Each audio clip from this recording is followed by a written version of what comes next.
Assalamualaikum dan selamat sejahtera. Hai, cikgu bersiaran kembali. Apakah tajuk yang kita nak belajar pada hari ini? Pada hari ini, cikgu akan ajar banding nombor. Apakah maksud banding nombor? Sekarang, murid-murid akan belajar bersama siapa? Bersama saya, Cikgu Tifah. Apakah banding nombor? Banding nombor, kita akan membandingkan apakah nombor besar, apakah nombor kecil. Dan juga kita akan mengetahui manakah nombor yang lebih besar dan nombor yang mana lebih kecil. Dan kita akan buat perbandingan antara nombor tersebut. Nombor tersebut lebih kecil atau lebih besar daripada nombor kedua-duanya tadi. Nanti kita akan lihat ya apa yang kita akan belajar tentang nombor ini. Seterusnya, sebelum kita belajar, kita akan buat ulang kaji. Ulang kaji apa? Seperti di skrin, ulang kaji nilai tempat. Cuba murid-murid lihat nombor di skrin berapa? Nombor di skrin adalah 543. 543. Mari kita ulang kaji mana satu nilai tempat bagi nombor tersebut. Kita lihat nombor 3 adalah SA. SA nombor yang paling kecil. Nilai tempat kedua adalah 10. Tempat 10. 40. Dan seterusnya, 5 merupakan nilai tempat dia adalah nilai tempat ratus. Jadi, ratus, puluh, SA. SA paling kecil, 10 dan kemudian yang paling besar, ratus. Bagaimana kita sebut nombor ini? Kita sebut nombor ini 543.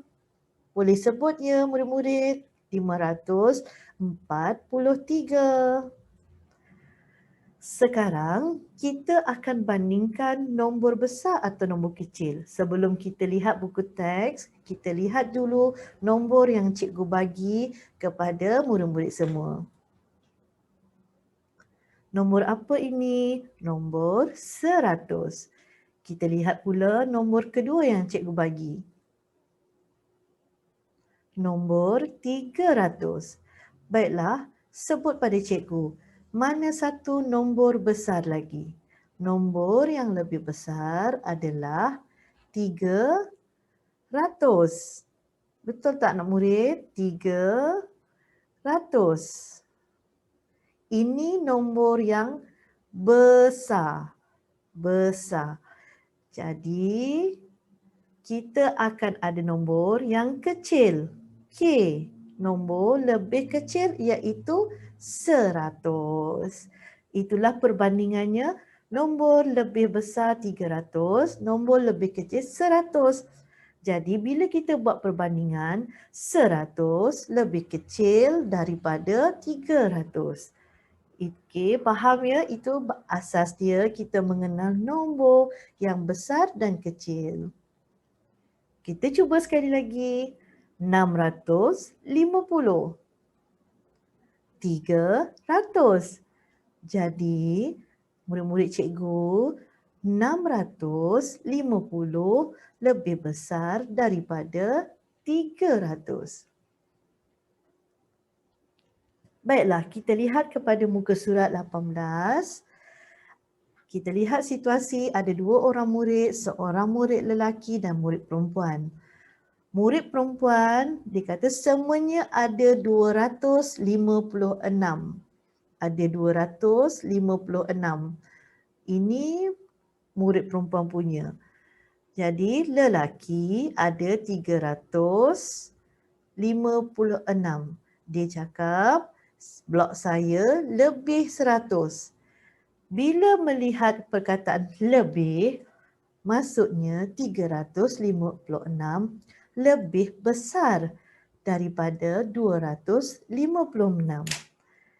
Kita lihat ya, nilai ratus dahulu. Nilai ratus ada 200. 200 di sini, sebelah sini 300. Jadi kita kata 300 lebih 100 daripada 200. Jadi lebih banyaklah 300 lebih besar daripada 200. Oleh yang demikian, 356 lebih besar daripada 256.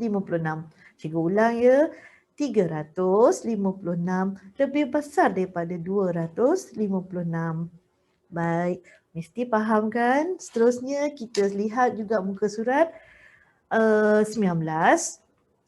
Dan di sini juga ditanyakan nombor manakah yang lebih kecil?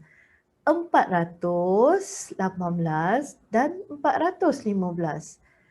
Nilai ratus sama, betul. Kedua-duanya ada 400. Nilai puluh pun sama, dua-dua ada 10. Kita bezakan pula pada nilai SAR.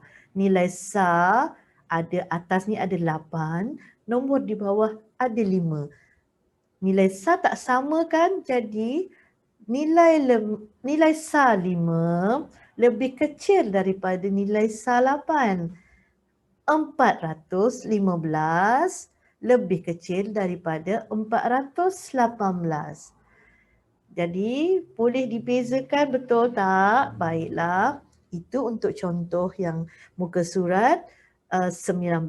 Jadi kita pergi beralih kepada muka surat 21. Baiklah, di sini dinyatakan nombor manakah yang lebih. Kita nak cerita tentang yang lebih atau yang kurang daripada.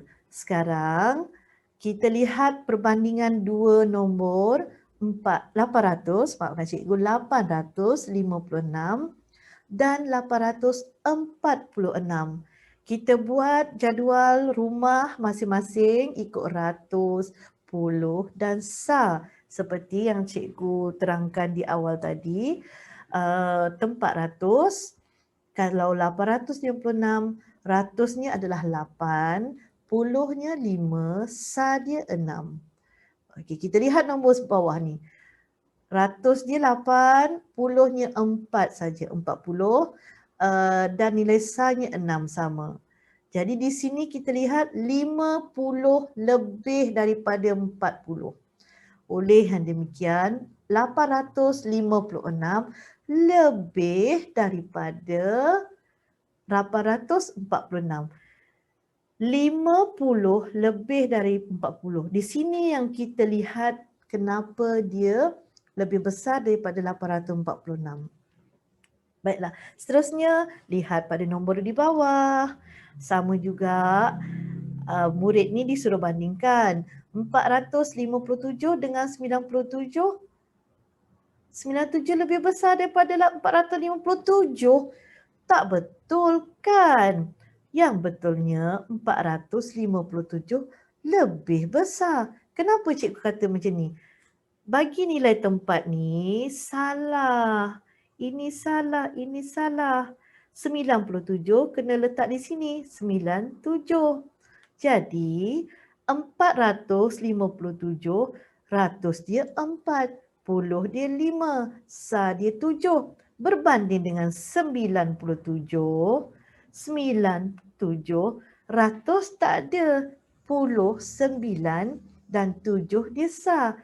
Jadi murid-murid cikgu sudah semestilah 97 ini lebih kecil daripada 457.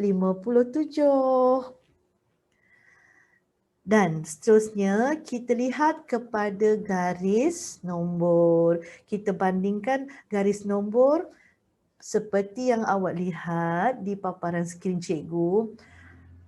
Dimaklumkan kita tahu semakin ke kanan nombor, semakin besar nombor tersebut.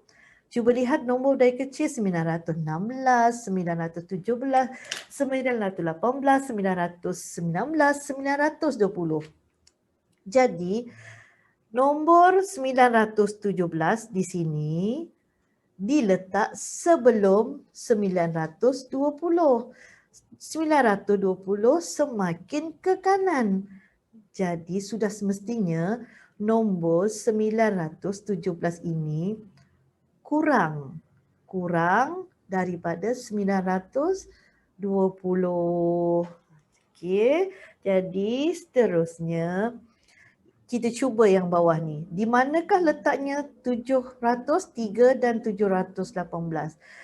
Okey, murid-murid lihat ya, 700, 705, 710, 715, 720. Setiap satu garis nombor ini merujuk kepada satu. Jadi ini 701, 702, 703. Jadi 703 berada di sini. Okey, 703 di sini. Jadi 718 kira 705, 10, 15, kita kira 716, 717, 718 di sini. Kita keluar pula. Okey. Di sini jadi 718. 718 lebih besar daripada 703. 703 kurang daripada 718. Baiklah, itu saja penerangan cikgu. Murid-murid boleh buka buku aktiviti muka surat 12. Bandingkan nombor, tulis lebih besar atau lebih kecil. Okay, kita bagi contoh satu ya. Untuk 380 soalan B ya, kita tak payah lihat soalan A. Kita lihat 380, nombor sebelah kanan 250. Jadi, ratus dah 3, ini baru 200. Jadi, 380 lebih besar. LB. Lebih besar. Begitulah caranya ya. Jadi murid boleh buat latihan muka surat 12 dan juga muka surat 13. Itu saja perkongsian cikgu pada hari ini. Terima kasih. Selamat berjumpa lagi. Semoga murid semua faham apa yang cikgu sampaikan pada hari ini.